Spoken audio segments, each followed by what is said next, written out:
Lux presents Hollywood. The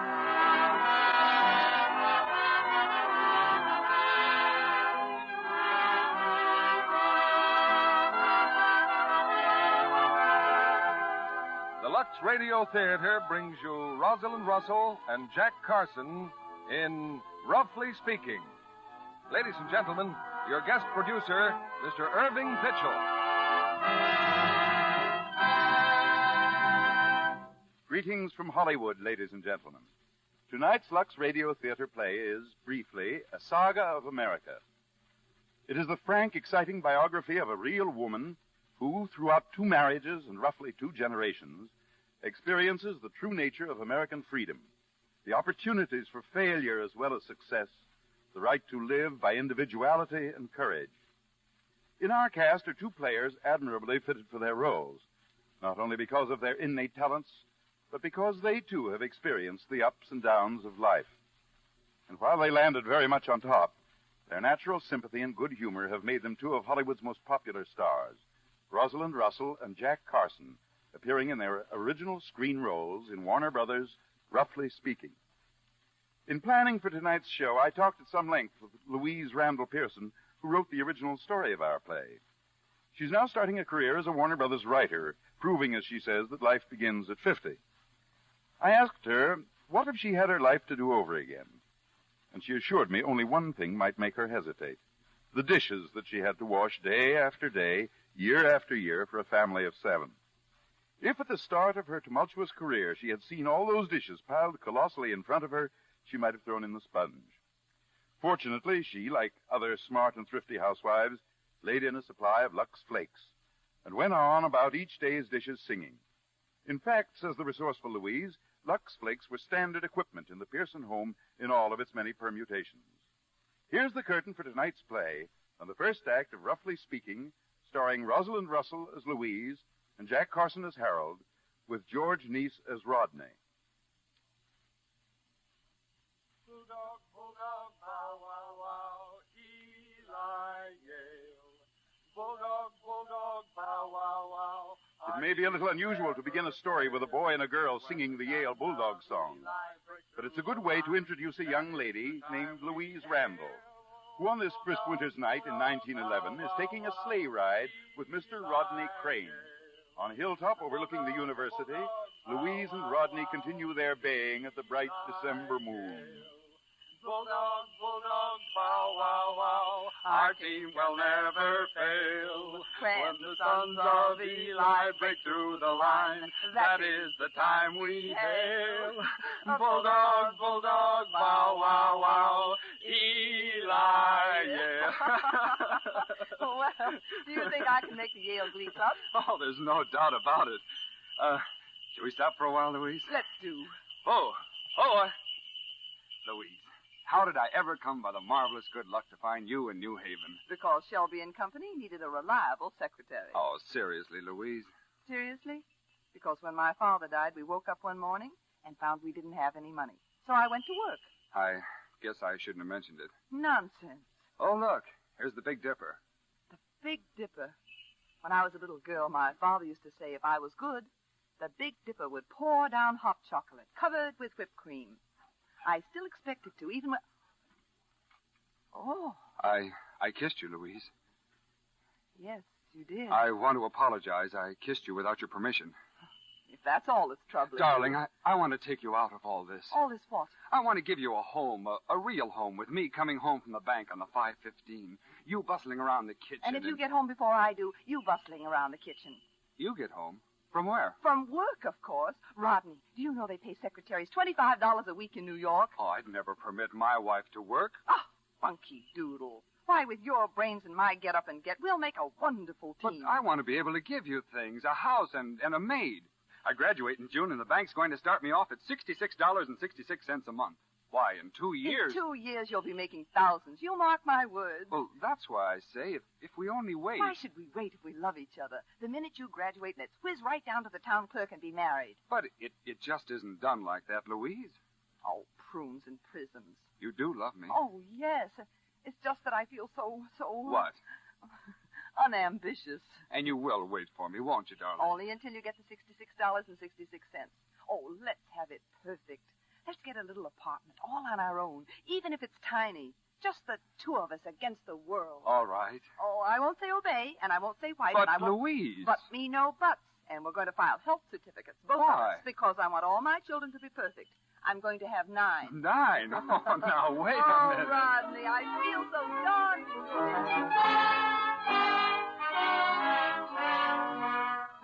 Well, in June we were married, and we went to New York. Our little flat had a fine view of the 3rd Avenue L, and I loved it the minute I saw it. It was so bohemian. One night, about a year later, Rodney was in the front room reading the evening paper when Anything special in the paper, Rodney? Huh? Oh, plenty. Yes, sir, plenty. Do you know what I did this afternoon? They're going to put Woodrow Wilson in the White House. You mark my words. Just listen to this. I bought a new record for the phonograph. But this is important. Why, if Wilson's elected, our whole nation...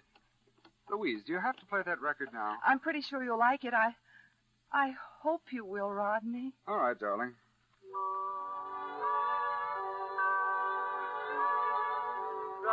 It's very nice. I wish someone would tell that Theodore Roosevelt to... Louise! Yes, dear? That record.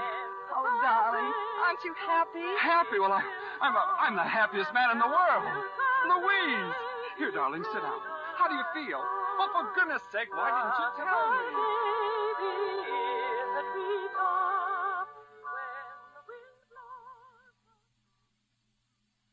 In November, Woodrow Wilson was elected president. And in January, Rodney and I awaited the arrival of the little boy who someday also would be president. Except he turned out to be a girl. One night when Barbara was about a year old, I thought it would be nice to have a musical evening. I got out our old record. Louise?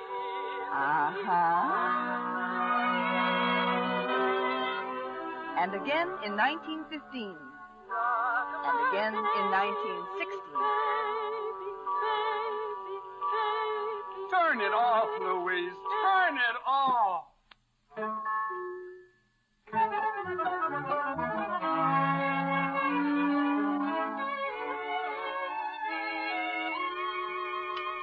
Barbara and John, Rodney Jr. and Louise, Mama and Papa. That was the Crane family when we moved into the country in 1918. To Riverwood, a wonderful old house overlooking the Hudson. Here, I said, here is where we will settle down. In we moved with Mother's old furniture and Rod's misgivings.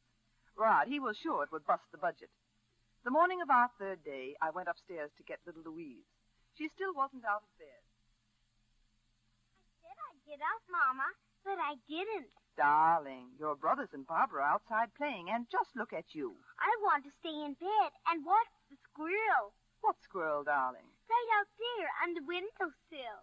Oh, you wouldn't want to sit in the sun and help Mother shell peas? Look, Mommy, there he is, the squirrel. All right, sweetheart. I'll bring your breakfast up here. Louise, does anything hurt you, dear? Just my ankles, like Johnny's ankles hurt. What did you say, dear? My ankles. Johnny's ankles hurt, and Barbara's wrist, and Roddy, too. They told me. Sweetheart, if you got up right now and walked to the window, I'd give you a nickel. I tried before, but I can't. My feet hurt me. Stay here, darling. I'll be back in a few minutes. I just want to make a phone call. When did the child first complain, Mrs. Crane? This morning, Doctor. But she seemed all right. As a matter of fact, they all had pains. Where are the others? Outside playing. You'd better get them in the house. Doctor, what's wrong with Louise? I'm not sure as yet. Forgive me, Dr. Lewis, but I think you are sure. I'd like to look at the other children, please. Yes, of course. Who's the best specialist in New York on infantile paralysis? His name is Dr. Bowditch, Mrs. Crane. I think you can reach him now at Children's Hospital.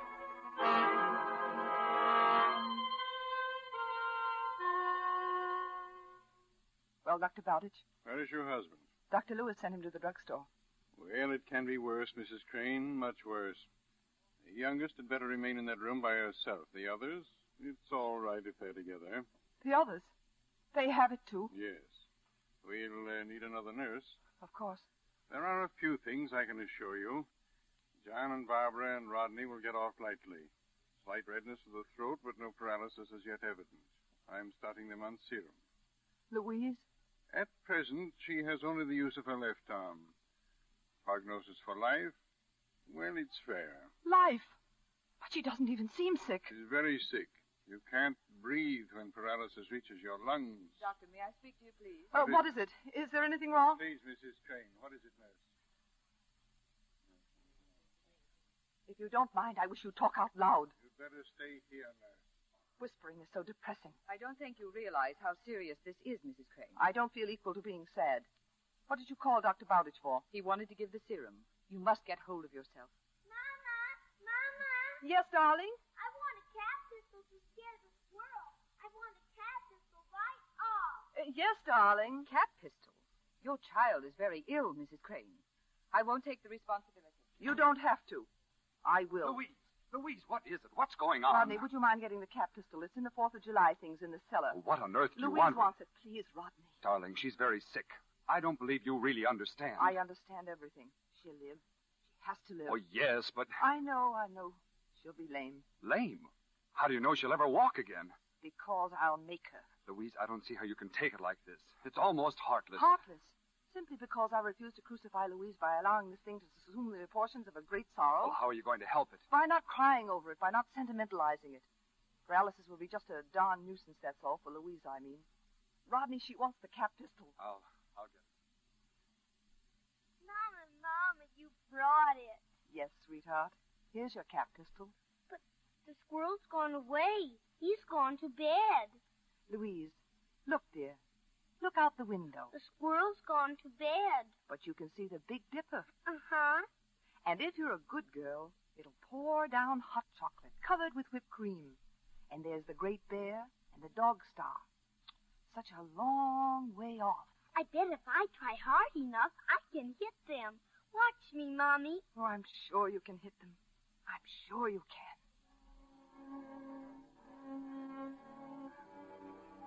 Long after midnight, as I lay awake, I could hear her laughing and shooting,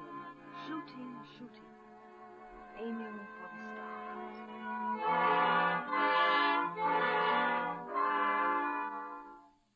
By summertime, little Louise was playing once again with her brothers and sister.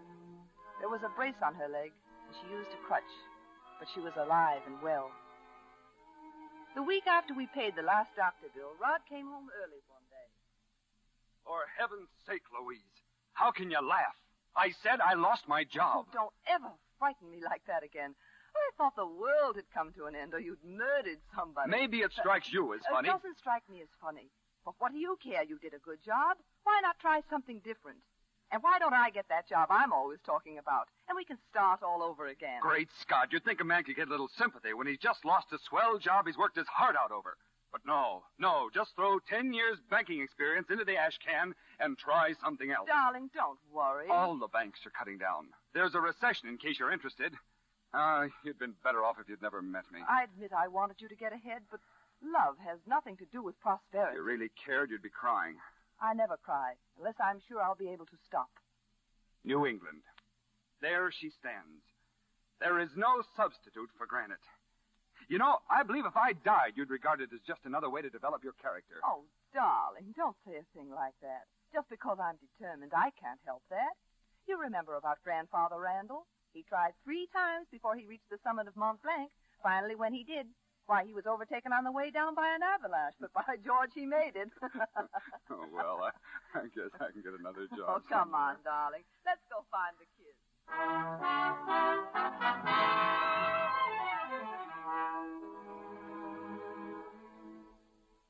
Louise, how long have I been out of work?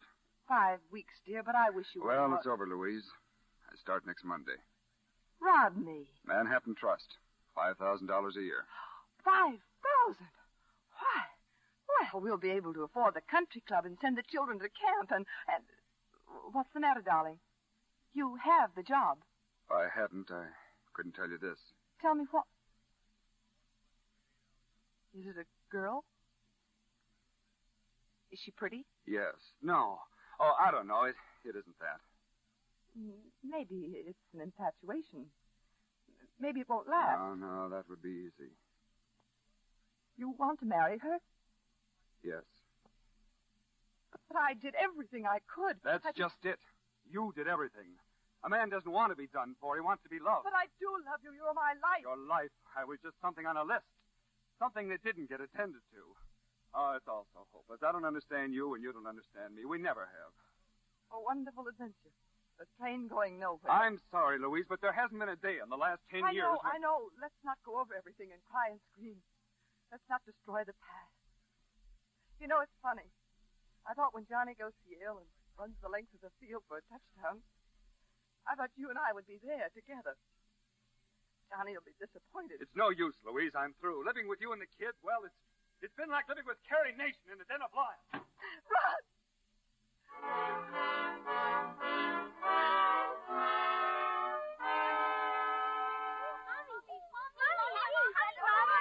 Hello there. Well, all present and accounted for. Everything all right? Oh, yes, It is over there. Now, where are the keys to the car? Oh, what are you doing in that building, Mama? It's this courthouse on the building. Well, you'll have to know sometime, I suppose. I've been getting a divorce. What's a divorce? Where is it? I want to see it. It's a paper that says your father and I aren't, well, your father's going to marry another woman, a young woman. You can't be married to two ladies. Anyone knows that. Well, he isn't going to be married to me anymore. I think that's mean. We mustn't judge people, darling. You don't know. Nobody knows. Doesn't he know that when she's 33, that she'll be just as old and homely as you are? Turn on that ignition, Johnny. We're getting out of here. Hey, where are we going? I wish I knew, kids. I wish I knew.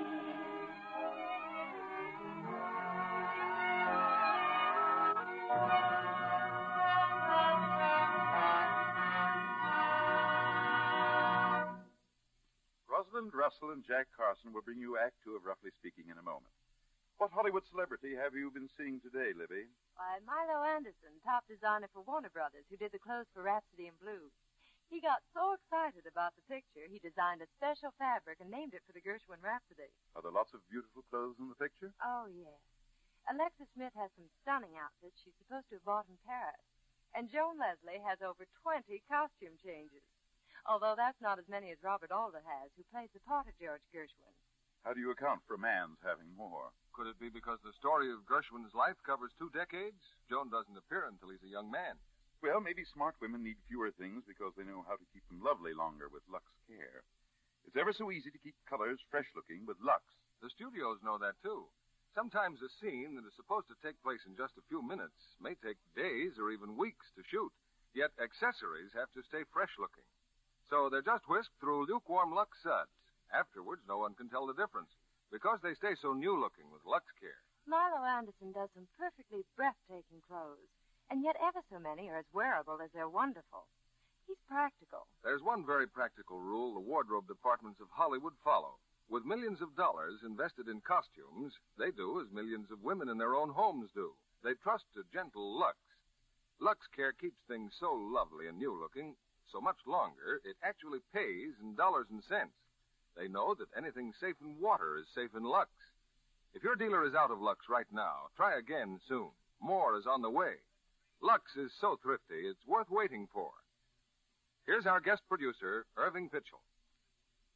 Our curtain rises on the second act of Roughly Speaking, starring Rosalind Russell as Louise and Jack Carson as Harold.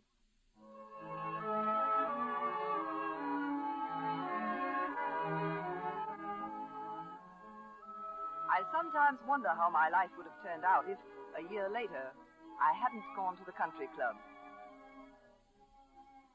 It was a masquerade party. During the evening, I saw someone sitting by the swimming pool. He wore evening clothes, and all over his high silk hat were lighted candles.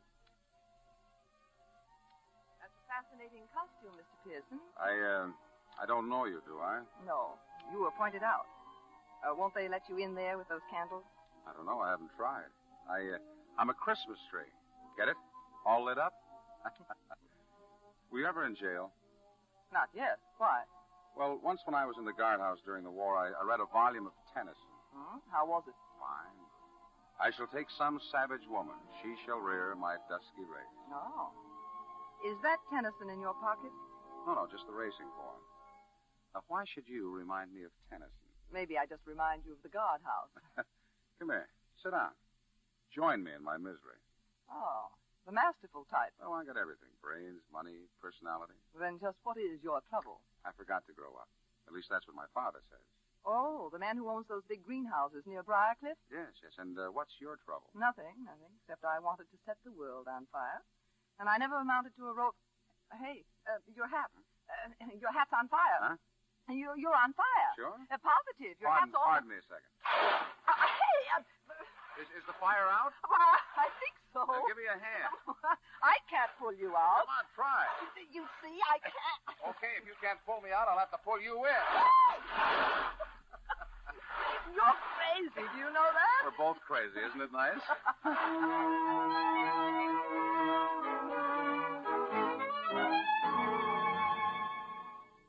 You may as well sit in here in the kitchen.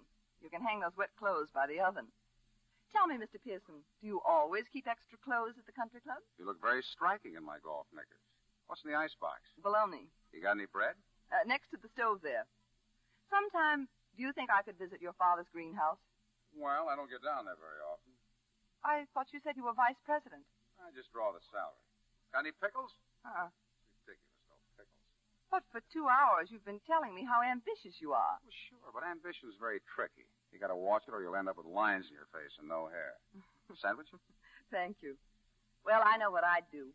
I'd quit sponging off my father, and I'd build my own greenhouse. That's nice dreaming, but where will I get $125,000? I've never saved a dime. My father used to say you could do anything if you have brains and tried hard enough. Oh, I forgot the mustard. Sit down. You're the bossiest man I ever met. It's about time somebody took you in hand. You're not suggesting by any chance You're that... positively clairvoyant. You're also beautiful. Well, I know you don't believe me. I'm serious. Don't be ridiculous. That's what I feel. Okay, I think I'll be going. Oh, don't go. I mean, for a minute. It's fun talking with someone. It's been so, Lonesome? I've never talked like this in my life. It's about time you did.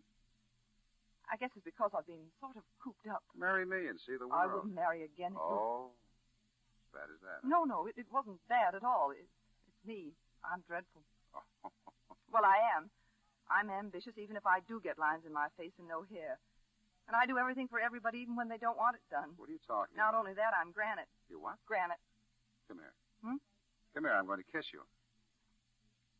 Now, wasn't that pretty silly? I'm not silly. Now take it back. Two grown-up people acting Go ahead, like go this. ahead, say it. I will not. Come on, no, come I on, won't say it. Oh, Come on. All right, you're not silly. Now we're getting somewhere. Mommy, what happened? Well, business is picking up, I see. Hello, Mama. I don't want to seem curious, Louise, but where did you dig up the wildcats? Brace yourself. They come with me as standard equipment. Ready-made family, huh? Well, Mr. Harold Pearson, it's been very nice knowing you.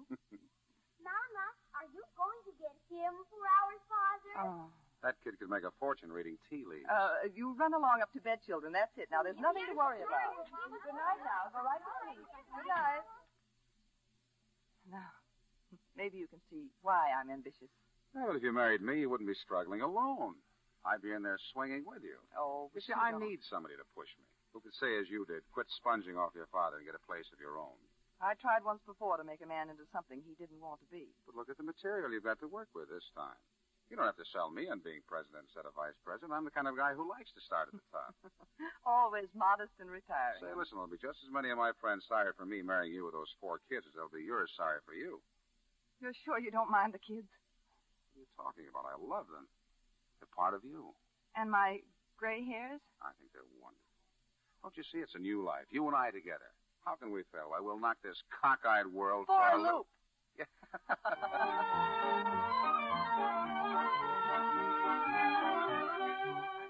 Cockeyed was right. Harold and I were married just as the era of wonderful nonsense swung into high gear. In gold we trust. Gangway for the millennium. Did Harold want $125,000 for a greenhouse? Okay, just sign on the dotted line. In the year Frankie was born, the greenhouses actually were built. And by December 1928, we'd paid off all we owed the bank. All but a paltry $30,000. Look at them, Louise, darn near as far as your eyes can see. Roses under glass, the biggest crop we've ever had, and every bud perfect. Every time I look at them, I think they're good. They're ours. Or they will be after we pay off a little matter of $30,000. And nothing to start with but a good, strong shoestring. Ah, the frenzied financiers.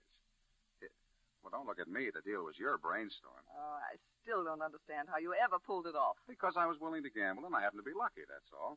For instance, take Frankie. Oh, by the way, where are the children? Can't you hear him? I've just been in town buying them baseball mitts. Oh. Now, about Frankie. I wanted a boy, and presto. Excuse me. Hi, Frankie. See what I mean? I see what you mean. And don't tell me I'm spoiling our kids. Hey, you're crying. No, it's just the sun got in my eyes. Oh, darling, this is just too good to be true. I see what you mean. How could a big, carefree guy like me load himself down with a wife, 5 kids, and a flock of debts? Yeah, I must be nuts. Why did you do it? Why? Well, I don't know. Unless it's because I'm reasonably fond of you. Now, what time is it? 10 after 11. Oh, holy smoke. Listen, it may not matter to you that your 2 oldest boys get home from school today, but they're my oldest boys, too, and I'm going to the station to meet them. Oh, and if you think just because it's Christmas vacation that I'm not going to put them to work around here, you are loony. So, you know what? It might be nice if we had a little party Christmas Eve after we got all the roses shipped off. Just us and the greenhouse men, Tony and the rest. A little wine and some Christmas carols, maybe. I think they'd kind of like that. Oh, it's the best Christmas I've ever known. Money for the bank. Yeah, and plenty left over. Yeah, let's. Hey, break up that ball game, you kids. We're going to meet the boys.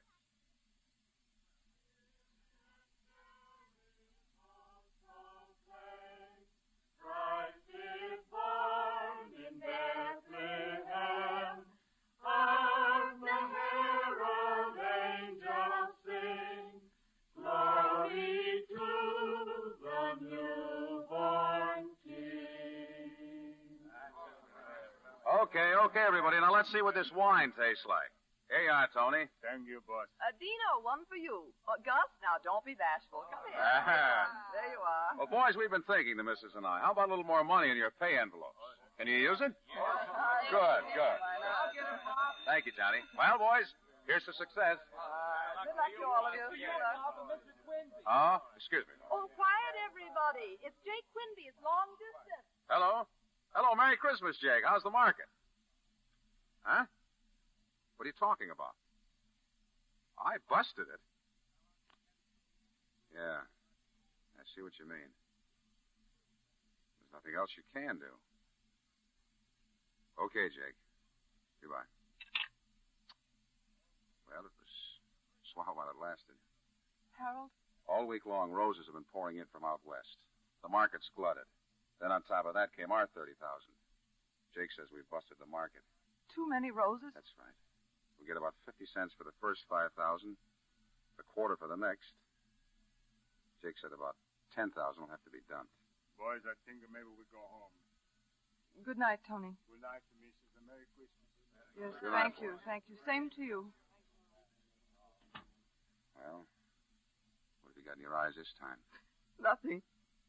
I'm just plain bawling. From rags to riches in 10 easy lessons. Mr. Fix-It, that's me. I got you into this mess. You were all right until I got hold of you. Who's kicking? Now, if I'm not seeing things, the Christmas tree is still standing over there, and the presents are still piled up around it. Sure. Who says there ain't a Santa Claus? Yeah, well, what are we waiting for? Hey, kids. Come on, let's open up the presents.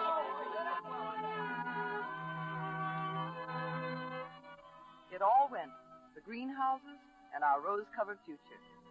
4 months later, we were in Bridgeport, our hopes pinned to the tail of a newfangled aeroplane. Harold had a friend, and the friend had the plane. But he needed $1,000 to get it in the air, so we all took jobs, even Johnny and Rodney and Barbara. We got the $1,000. We got that plane in the air, and we got the Wall Street backers. $1 million to start manufacturing. We were up in the clouds again, 1,000 revolutions per second. If you're interested in having a custom CD produced for you of many old-time radio shows available, then visit vintagebroadcast.com. But the year was 1929, and the month was October. And Destiny had a date with high finance, which nobody had told us about. Wall Street panic. Bottom drops out of stock market. Biggest stock crash in history. Financial disaster threatens nation. Indians wiped out as bubble bursts on Wall Street. As far as I'm concerned, they can give this country back to the Indians. If they're as smart as I think they are, they won't take it. Well, this has all the aspects of an undesirable situation. What, new approach do you suggest? What's the matter with us, for heaven's sake? We have brains, ambition, background. We work like dogs. Maybe Native Americans are extinct and don't know it. Maybe they ought to put us out on a reservation like the bison. I'm sorry I dragged you and the kids into this thing. I was so sure I could make a go of it. You still love us? The 5 hostages and the ball and chain? Mm-hmm. That's why I feel so darn bad. Oh, isn't there an easier way to make a living than being kicked in the teeth for it? Sometimes I think if Plymouth Rock had landed on the Pilgrims, a lot of trouble would have been saved. Say, how about moving to New York? A place as big as that, I certainly ought to be able to get some kind of a job. New vistas, bright horizons, a fresh start. Oh, heck, why not? Hey, kids, how would you like to live in New York?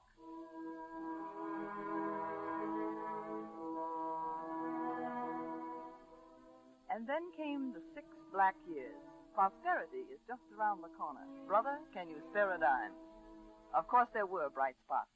Like when John graduated from Yale and got a scholarship in medicine. When Rodney rode in the freshman race against Harvard. And Barbara married a man as solid and dependable as the Rock of Gibraltar. So in 1937, the only members of our little band of wildcats left with us were Louise and Frankie. All the want ads, Mother. Find anything? Yes. They want a steam fitter and a neat-appearing colored man with a bicycle. I can see the trouble with me is I didn't specialize. And they're still advertising for men to sell those vacuum cleaners like Pa's doing. I know that ad by heart. Mr. X, former clergyman, made $174.82 last week. What's a clergyman got that Pa hasn't got? Pa says he's got God on his side. Oh, well, let's sit down. What's for dinner, Ma? Guess.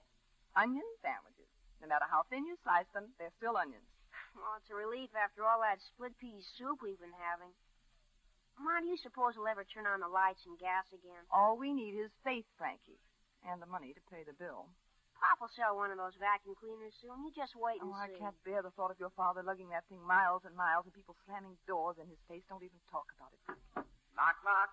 Who's there? Wolf. Wolf who? Well, for heaven's sakes, if I didn't sell a vacuum today. Mr. X has nothing on me. Our worm has turned, honey. Oh, you poor thing. I didn't think you'd sell one of those things in a million years. Oh, no? Well, look, my first commission. Now, don't say I'm not a good provider. You're wonderful. Absolutely wonderful. Well, what are we having for dinner tonight? Now, don't tell me. Don't tell me. It's right on the tip of my nose. Onion sandwiches. Well, eat them and wheat, family, for the last time. You said it. Wait till you see what I cook for you tomorrow night after I've bought my new double boiler. What? Boiled onions.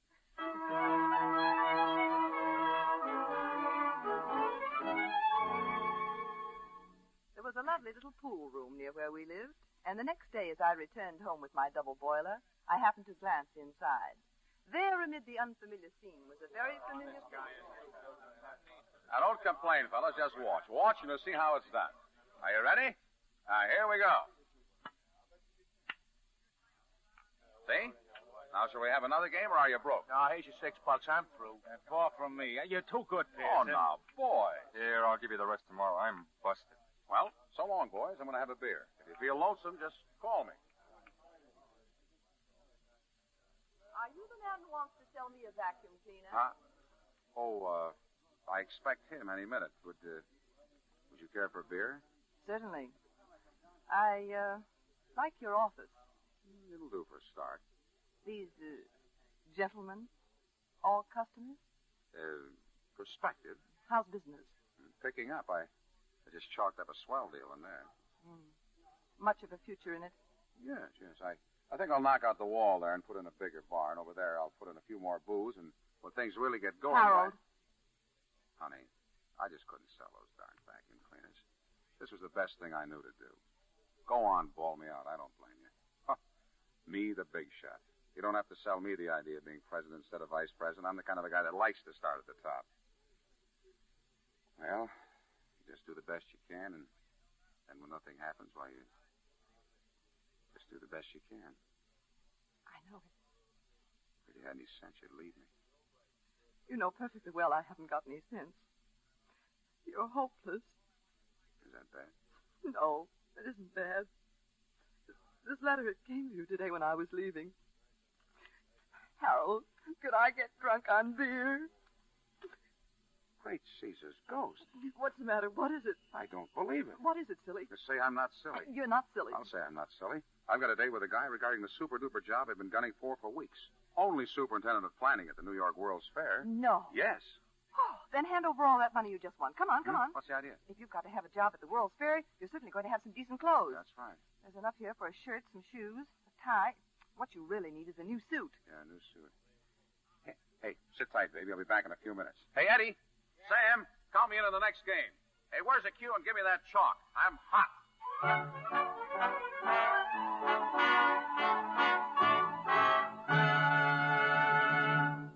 We pause now for station identification. This is CBS, the Columbia Broadcasting System.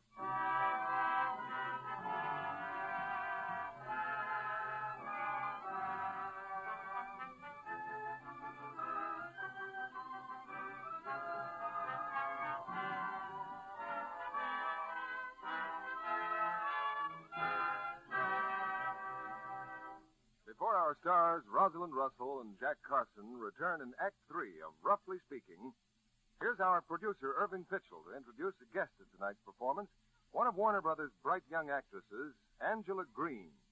She's blonde, she's Irish, and very ambitious. What kind of roles do you want to play, Angela?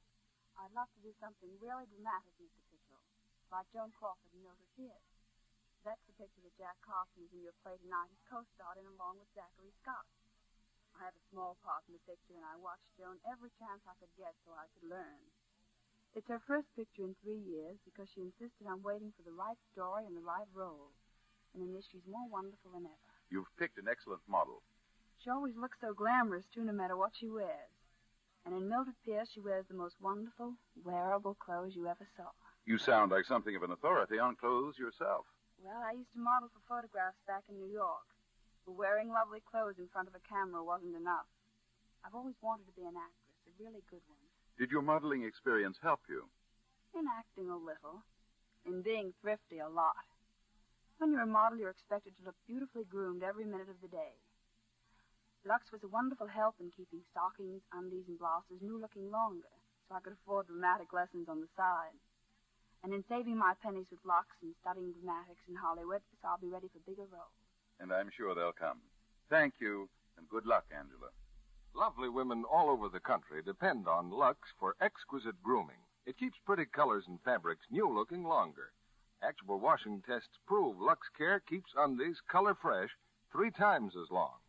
Slips and nighties washed in strong soaps, hot water, and handled roughly soon look faded and old. Yet identical undies washed the same number of times with Lux still look lovely. Lux is thrifty care for all washables. We take you back to Irving Pitchell and our stars. We hope you'll be with us after the show when our 2 stars come back for their curtain call. Here's Act 3 of Roughly Speaking, starring Rosalind Russell as Louise and Jack Carson as Harold.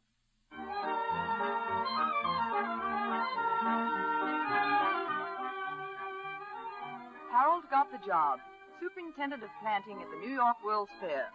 We moved to Long Island, rented a house near the fair and the vacant lot next door. Louise, her crippled foot and all, went into business with me. We parked cars. Park your car, folks. Always room for one more. Drive right into the particular parking lot for the particular people. People who don't particularly care what happens to their car. We dent your fenders, scratch your bumpers, solve your problems. Right this way, sir. You know a good thing when you see it. Right this way. We'll be back in about 2 hours. Yes, sir. 35 cents, please. And be sure you stop in at the chemistry exhibit. Hear my son Frankie lecture on plastics at the age of 17. Never mind that. Just be sure to turn the motor off. Women parking cars. Yes, sir. Yes, sir. Hey, Louise, any more room? We're all filled up, Ma. Well, here's one more. We might as well squeeze him in somewhere. You got any room? Pull right in, sir. Plenty of room. Just watch that coupe on the left. That's it. Careful of your fender there. Plenty close. 2 o'clock in the morning. It's a great racket. That'll be 35 cents, Okay. sir. Turn right as you go out and follow your nose. Thank you, sir. Don't forget to look at the flowers. My husband planted every one of them. We better put the chain up, Ma. We're sold out. Well, we got them all in, but don't ask me how we're going to get them all out. Oh, look, another one. Hey, we're filled up. No more room. Back up. You can't get in. We're filled. Look out or we'll mow you down. Oh, it's John and Rodney. Louise. Well, what do you know? Look who's here. Oh, I was never so glad to see anyone in my life. Oh, I knew you'd make it. Well, don't sit there. Come on, get out. You got any room to park this Rolls Royce? No fine room for it if we have to put it on the front porch. Oh, let me look at you, John. No, you don't look like a doctor to me. Oh, that's because I haven't got my little black bag. And Rodney, a new suit and everything. You look pretty snazzy. Oh, you look pretty nice yourself. Hey, but what's with this parking racket? I thought you were in the money. Well, Frankie has his heart set on Harvard. I thought we might as well make hay while the sun shines. Harvard? What's the matter with Yale? Well, now that the boys are here, I might as well tell you, Ma. Guess who's at the house?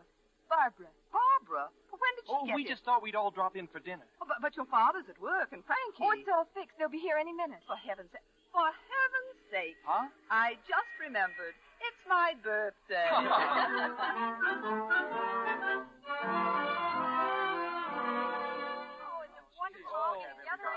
Well, now that we've had dinner, leave it to me to remember something I forgot. Look. Champagne. Yes, sir. Champagne. Direct from that fancy French restaurant at the fair. Well, how about your glasses? Well, here's to you-know-who. Oh, my. Fearless, intrepid, indestructible, without whose... Say it. Hmm? Go on, Harold, say it. No.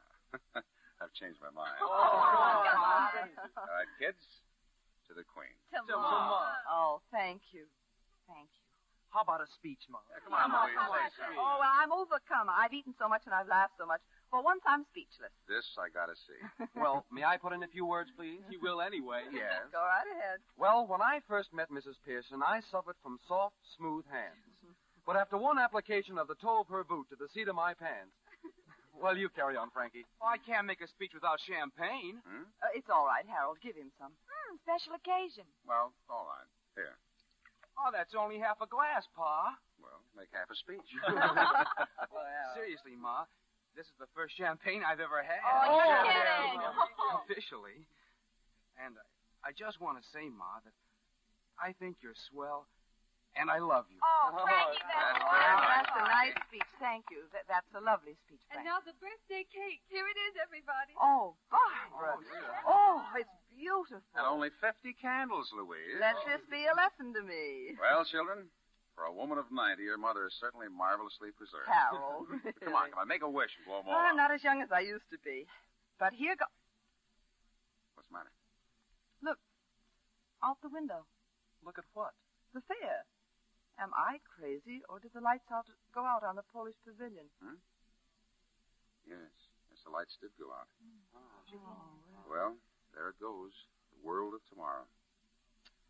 I always said we should have marched straight into Berlin and hung the Kaiser, but nobody would listen to me. I guess there's only one thing to do now. Get out the old uniform. I'm afraid not, Harold. Wars are fought by the young. Johnny. Rodney. Who knows, Ma?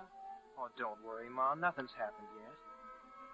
Every time I get my ship on an even keel, something goes bang. It was a couple of years in coming, but when it did, the something certainly went bang. And they were both in it, of course, John and Rodney. Just before they left for overseas, we had a few minutes to see them off at the station. Harold and Frankie and I. There he is. Johnny! Hey, Johnny! Oh, darling, we've been looking all over for you. Hello, Ma. You look very handsome. Oh, it's a brass button. Hiya, Captain. Admiral. Oh. Oh, can't seem to get this cap right. Yeah, well, maybe if you tip a little to the side, huh? Hey, Ma, here's Rod. Johnny! Hiya, Skeezix and Rod. Ma, Pa, and John. Oh, gosh, I was afraid I'd miss you. Let me look at you, darling. How are you? Oh, fine. Swell. Hey, where's Louise? On the night shift at the plant. And, of course, you know about Barbara and the baby. Oh, if I'd only known this in time, I would have made some fudge or knit a sweater or something. Well, Rod, if they give you any choice, try to get into the tank corps. Like I said in the last war, why walk to Berlin when you can ride? You shoot 'em, Rod. We'll sink 'em. Yes, sir. And Frankie here with his chemistry, he'll blow 'em sky high. No. Frankie's got a lot of work yet to do at Harvard. That's me, I guess. I had a million things to say to you. I can't seem to think of any of them. Are you sure you're going to be warm enough, darling? Oh, sure, Ma. Well, goodbye, soldier. Goodbye, Pa. Don't do anything I do. So long. Goodbye, darling. So long, Rod. Take care of yourself. Thanks. And you too, Skeezy. Sure, Rod, sure. And don't worry, all right. Goodbye. All Navy personnel board at once. At once? Well, I guess that means me.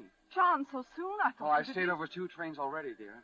They get annoyed if you hold up the fleet. Oh, where are you going? Where will we see you? He can't tell you where he's going, honey. He doesn't know himself. Well, give my love to Barb when you see her, and Louise, and tell her to keep the stuff coming. Sure, Johnny. You bet we will. You know, Pa, Rod and I never got around to telling you. I mean how swell you've been. Like when we smashed up your car and I pretty near got thrown out of school. You never said a word. I guess we were pretty awful. And the way you put up with Mother, too. I like that. Now, see here, young man. Lieutenant Crane, if you please. Oh, you kids were never much trouble. It was your mother. If I hadn't had a will of well, iron... goodbye, and all of you. And Ma, let there be no moaning at the bar. When I put out to sea, Lord Tennyson. Alfred Lord Tennyson. That shows you how much Yale has it over Harvard. Goodbye, Ma. Goodbye, darling. Bye, Pa. Goodbye, Johnny. Keep an eye on her while we're away. And don't let her get any bright ideas for winning this war. I won't. Just you be careful now, and don't take the destroyer in deep water. I won't. Goodbye. Goodbye, Frankie. Bye. Bye. Well, I'd like to sit down for a minute, then we can go. Here's a place, Ma.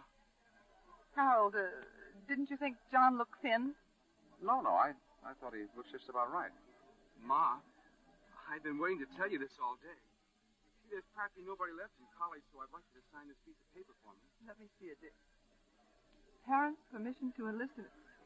Now, look here, Frankie. Wait a second, Louise. After all, we're all entitled to make our own decisions. Harold, the boy is too young. How can you what say... right have we, you and I, to interfere? I filled in some of the things to make it easier for you, Ma. Do I have to sign it now, this minute? Might as well sign it now. It won't be any easier later on. You know, Frankie, I tried to get in myself, but they wouldn't have me. Yeah? Yeah. Too old. It's tough, Pa. But then things have changed since your war.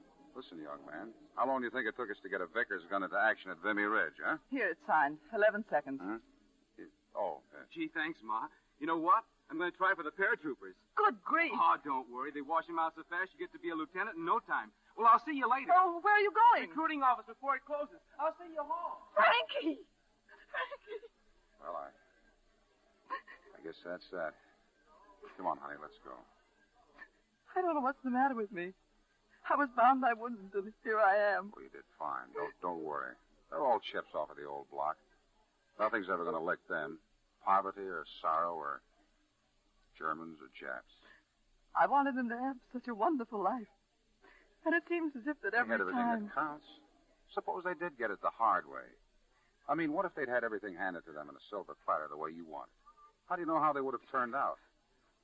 And they had you always as an example in front of them, knocking your head against a stone wall and turning up grinning.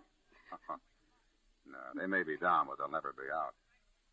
I can't help wishing we'd stayed in one place more than 5 minutes so they'd have had a home to remember. You know, to think about while they're gone. Oh, honey, home is where you were. Home is a feeling, Louise, not a place. Still, they ought to have something solid. Something secure to come back to. Yeah. I think maybe a farm's the answer. Back to the land. Yeah.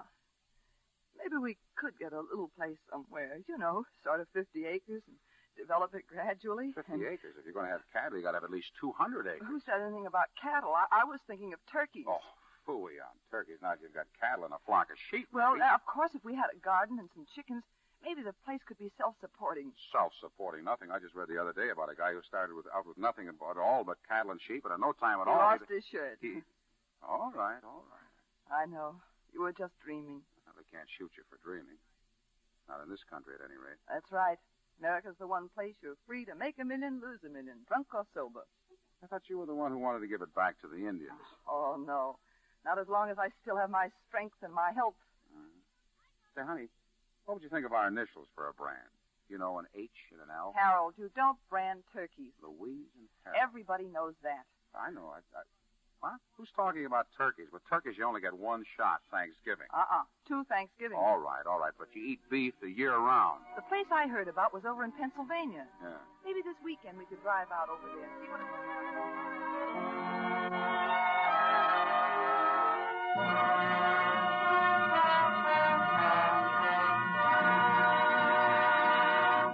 Our Our stars will be back for their curtain calls in just a minute. Now, when it comes to clothes, there's one item the end of the war brings to most women's minds. Nylons. That's right, Sally. Nylon stockings are expected to be back in the stores in 2 months or so. I wish it were sooner. Well, most stores don't want to put nylons on sale until they have enough to go around. Few stores that have sold small quantities recently had to call out the police to keep order. But I know one lucky lady who won't have to wait. Mrs. V.G. Linky of New York has 8 pairs of nylons, and she bought them in August 1941. That's over 4 years ago. Yes, but they've had Lux care all that time. And you know how Lux helps stockings wear. Here's what Mrs. Linky says. I still have 8 good pairs of nylons that were bought in August 1941. I've just lived in them. In fact, I've worn nothing else. Isn't that a wonderful record? I give a lot of credit to Lux. My nylons are Luxed after every wearing in lukewarm suds. Believe me, when nylons come back again, I'll stick to Lux. It certainly helps keep runs away. And scientific strain tests back up Mrs. Linky's remarkable record. These tests showed stockings washed with Lux lasted twice as long. That was true of nylon, rayon, cotton, and silk. Stockings washed with strong soap or rubbed with a cake of soap soon popped into runs. But the Luxed ones stayed lovely twice as long. For nylons as well as rayons, use Lux Flakes. Mr. Irving Pitchell returns to the microphone. The curtain call is no new experience for troopers like Rosalind Russell and Jack Carson. And here they are, back at the footlights to receive our thanks. You made inspiring parents, both of you. Thank you, Irving. Maybe having children of our own helped. Your youngster must be growing up now, Rosalind. Have you taught him how to talk? Oh, yes. Yes, well, now you'll have to teach him how to keep still. That's right, Jack. How are you bringing up children, Jack? Oh, great, Irving. I use psychology. Psychology? Yes, if I want them to go to sleep, for instance, all I have to do is, well, just whisper in their ear. That I'd like to see. What do you whisper? Go to sleep or I'll land the daylights out of you. I don't believe it. What's your formula, Rosalind? Well, I usually sing my youngster to sleep. Oh, I do that, too. Well, you sing, Jack? Do I sing? Why, when I first came out to Hollywood, all the studios were after me to sing. And what happened? They were after me. Somehow I can't imagine you singing a lullaby, Jack. But I do, Rosalind. I've got a lovely Russian lullaby. Russian lullaby? Sure. Rock-a-bye, babe-ski, in the tree-top of it. When the bow brace-ski, the cradle will drop a bit. Just a minute, Jack. That's plenty. Before our audience drops off to sleep, I want to be sure to tell them what we have for next week. Yes, what do you have, Irving? The play that I have a great personal interest in because I directed it for Paramount. It's John Steinbeck's story, A Medal for Benny. Oh, that was a great picture, Irving. And I hope you've got the original screencast. They did a wonderful job in the picture. Yes, we have all 3 principals, Dorothy Lamour, Arturo de Cordova, and J. Carroll Nash. That setup rates a medal for Pitchell, Irving. Good night. Good night. Good night, Irving. Good night. Thanks for a great evening.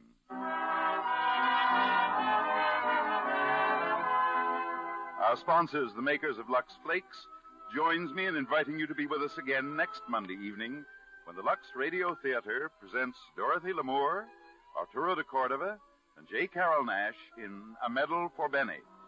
This is Irving Pitchell saying good night to you from Hollywood.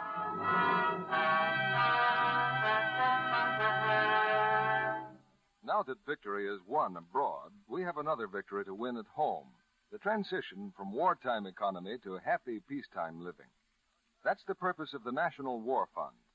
In addition to providing essential services to our men and allies overseas, more than half of every dollar you contribute will be spent in your community to determine the standard of living that surrounds you.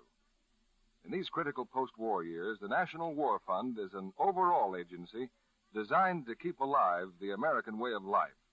Give generously, give gratefully to your community war fund. Rosalind Russell will next be seen in the Columbia picture, Some Call It Love. Jack Carson is regularly heard on this network in his own program for Campbell's Soup. To most of us, motion pictures are a popular form of entertainment. But to the sick and wounded veterans in our hospitals, they are also medicine, a primary factor in building morale. Thousands of films contributed to the Red Cross by the Hollywood Motion Picture Studios have helped brighten the hours and speed the recovery of convalescent veterans from coast to coast. Another way in which a great industry is serving America. This program is broadcast to our men and women overseas through cooperation with the Armed Forces Radio Service. Our music is directed by Louis Silvers. And this is your announcer, John Milton Kennedy, reminding you to tune in again next Monday night to hear A Medal for Benny with Dorothy Lamour, Arturo de Cordova, and J. Carroll Nash.